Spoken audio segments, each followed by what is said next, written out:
The first thing that tipped me off was the window above the sink. I was rinsing out a cup after dinner, the cabin mostly silent except for the drone of crickets and the faint hum of the fridge. I glanced up, and for a split second, I would have sworn I saw my own reflection blink out of sync with me. Just half a second. But it was enough to make my hand jerk, nearly dropping the cup into the soapy water. I stared at the glass, at my own startled eyes, and tried to convince myself I'd imagined it. After a long moment, I laughed, too loud in the empty kitchen, and forced myself to focus on the mundane. The drip of the tap, the steady tick of the clock on the wall.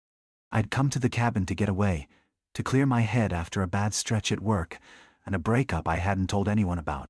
My parents' place was 3 hours from anywhere, tucked beneath leaning pines on the edge of a lake that always seemed too dark, even at noon.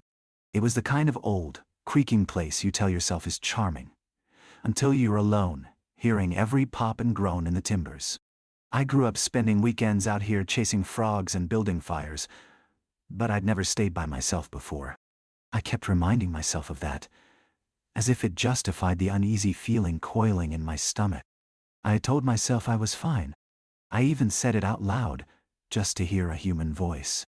After dishes, I went through the motions, checked the doors, flicked off the porch light, and wandered through the small living room, feeling the floorboards shift under my weight. The wood stove in the corner made that ticking sound as it cooled, which was normal.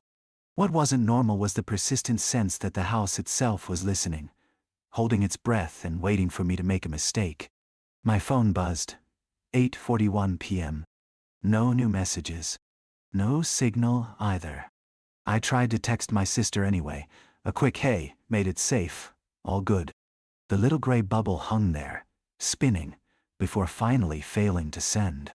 That was expected out here, but it still made me feel adrift. I gave up, dropped the phone onto the coffee table, and told myself I'd be asleep by 10. I kept catching glimpses of my own reflection in the big front window as I moved around, a pale shape drifting from room to room, never quite matching my movement in the way glass is supposed to. I chalked it up to nerves, to the weirdness of familiarity gone stale after too much absence.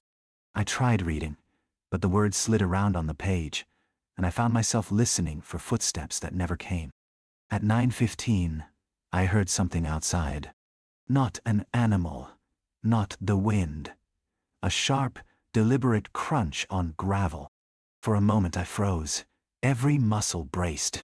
The porch light was off, and the curtains were mostly closed, but I could see a sliver of the driveway, pale and empty in the moonlight.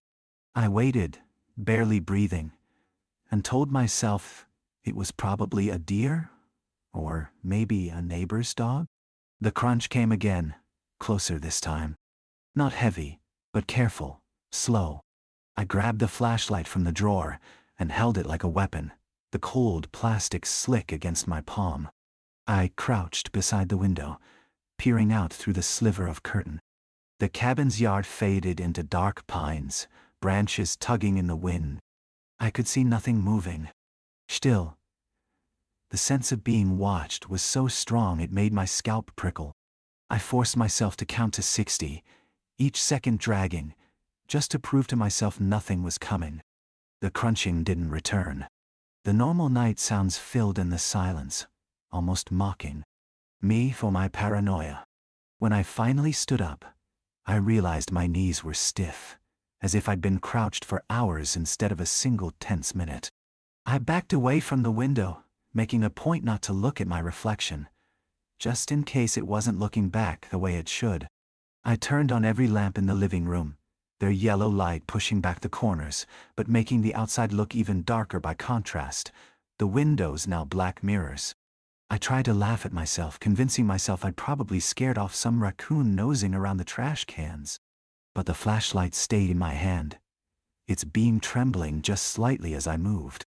I checked the front door, made sure the deadbolt was thrown, then double-checked the back, pressing on it with my shoulder for good measure. I even went so far as to wedge one of the dining chairs beneath the knob, like I'd seen people do in movies, feeling ridiculous but oddly comforted. With everything supposedly secure, I sank onto the lumpy old couch, pulling my knees up and scrolling through my phone out of habit, even though I knew it wouldn't connect. I tried to focus on the sounds inside, the hum of the fridge, the faint ticking of the clock, but it felt like the silence between those noises was growing, thickening, as if the cabin itself was holding some secret just out of reach. I must have drifted, because I was startled awake by a faint tapping sound. Not a knock, not a branch against the wall. It was rhythmic, soft, insistent, like fingernails on glass. My mouth was dry, and the hair on my arms stood up. I sat up, the old couch springs creaking loud enough to make me wince. The tapping stopped. I listened, holding my breath. But all I could hear was my own pulse thudding in my ears. I rationalized it, of course. Maybe a moth or a June bug fluttering against the pane.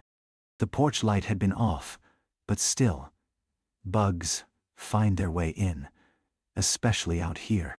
I stood and walked toward the kitchen, the air colder than before, each step making the floorboards grumble.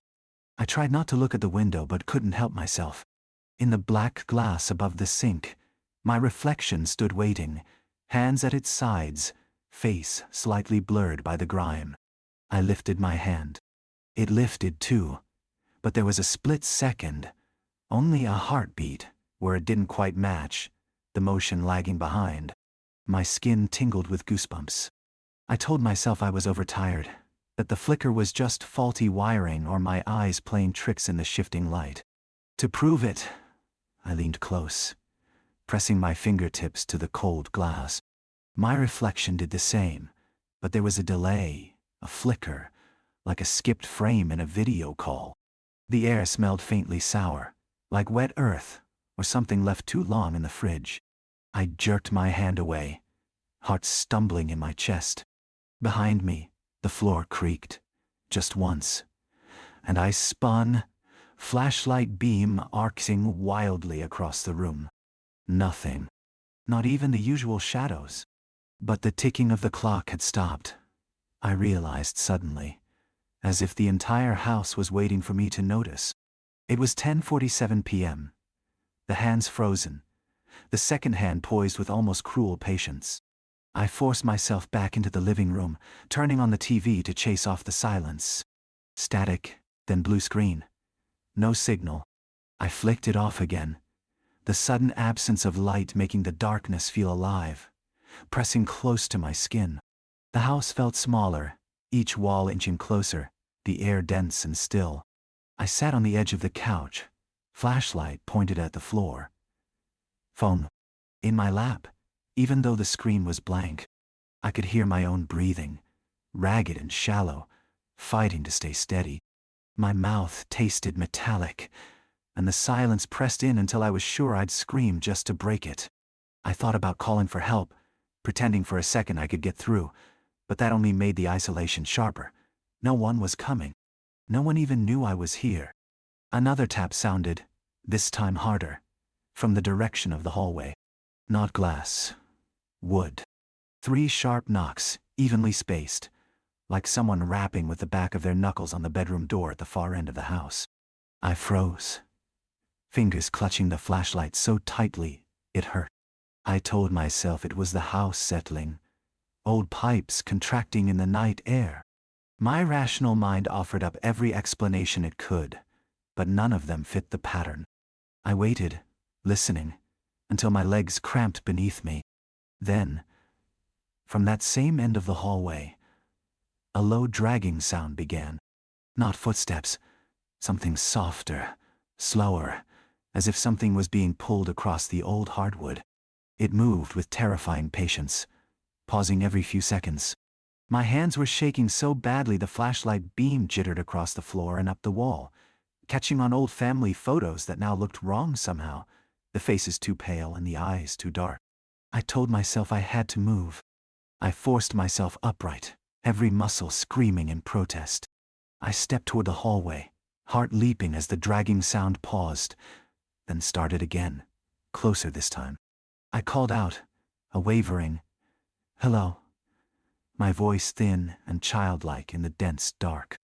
No answer. Just the sound. Scraping, then stopping again. I turned the flashlight down the hallway. It stretched farther than I remembered, the shadows swallowing the end where my bedroom door should have been. The walls seemed to lean inward, narrowing as if to funnel me forward. I took one step, then another, the boards beneath my feet groaning in complaint. The air was colder here, tinged with that damp, earthy smell. A whisper of movement brushed against my neck, but when I spun around, nothing was there except that endless black window glass in the kitchen, my reflection gone now, only darkness staring back. The dragging stopped. Silence again, except for a faint, irregular tapping from within the walls, like insects caught behind the plaster. I pressed my back against the hallway wall, trying to calm my breathing, desperate to wake up or rewind to any other night. I heard, almost beneath my own thoughts, a thin voice, my voice, murmuring something from behind the bedroom door. It wasn't words exactly, just the cadence of me, talking in circles too soft to understand. I couldn't stand it. I lurched forward, hand outstretched for the doorknob, flashlight beam shaking over the chipped paint. My own voice on the other side rose, matching my panic, echoing my breaths in a split-second delay. I pressed my ear to the door. The wood was icy. The voice fell silent. For a moment, I stood there, every muscle locked, listening to nothing but the pounding in my skull. Then, with a sudden clarity I can't explain, I yanked the door open. The room was empty. Utterly, impossibly empty. The bed, the dresser, even the old rug, gone. Just bare floorboards stretching into a darkness that shouldn't have fit inside that small space. My flashlight flickered, then steadied. The air pulsed with cold, and the silence was so thick it felt like cotton in my ears. Behind me, the hallway had changed. It was longer now, stretching back toward the living room, lined with more doors than I remembered. Each door was shut tight, save for the one behind me.